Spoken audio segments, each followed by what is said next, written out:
Buenas tardes, mi nombre es Edgar Vergara Kiwa y soy del grupo 101 Turno Matutino. Hoy voy a hablar de la tabla periódica y de los personajes que aportaron a esta. En la tabla periódica podemos encontrar desde componentes metales, no metales, gases nobles y otros componentes. Y los científicos o químicos que aportaron a esta sería Antoine Lavoisier, Johann Dobereiner, John Alexander Reina y Dmitri Mendeleev. Estos fueron los que aportaron principalmente a la tabla periódica de una o de otra manera. Obviamente se basaron de uno al otro. De hecho, el primer químico o alquimista que por accidente encontró un componente químico en 1669 fue el alquimista Hemingbrand.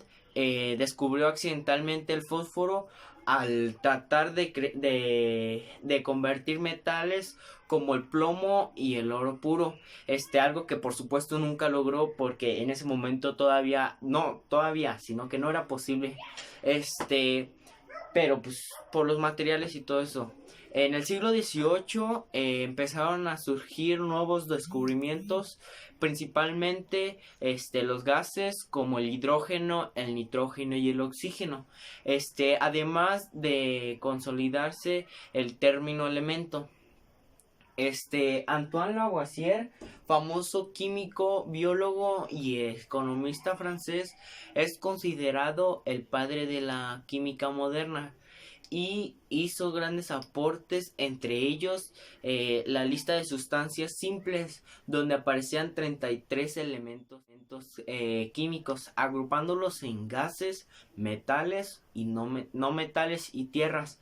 Todo esto en un intento de sistematizar los 33 elementos descubiertos hasta ese entonces.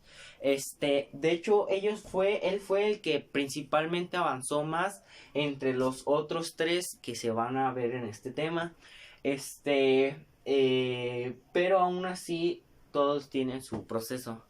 Siguiendo del Antoine, encontramos al ruso Johann Denvereir.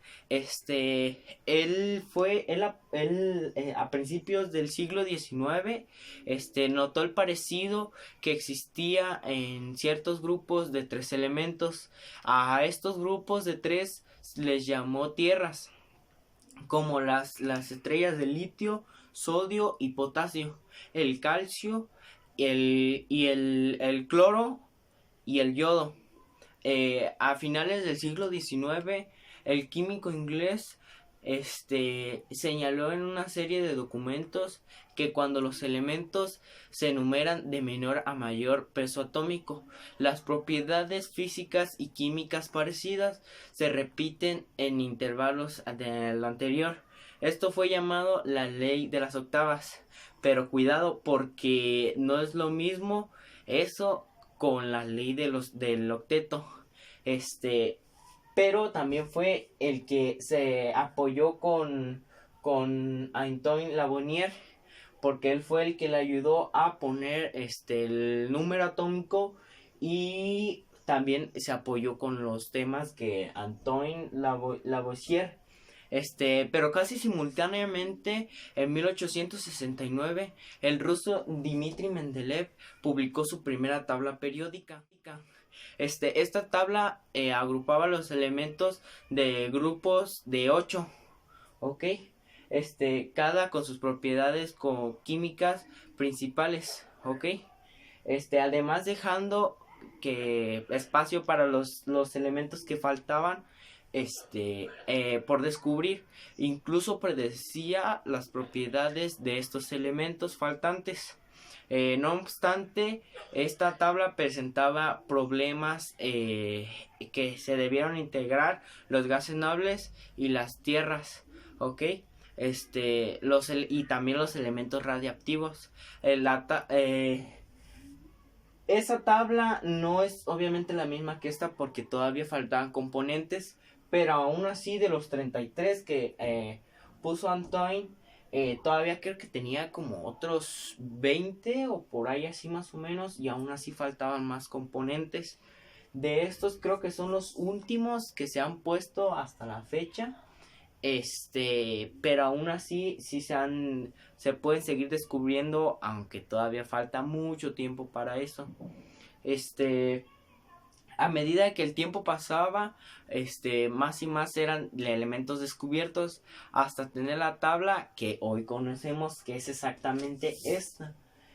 Aquí tenemos más de 100 elementos químicos, desde los que tienen menos número atómico hasta el que más número atómico tenemos.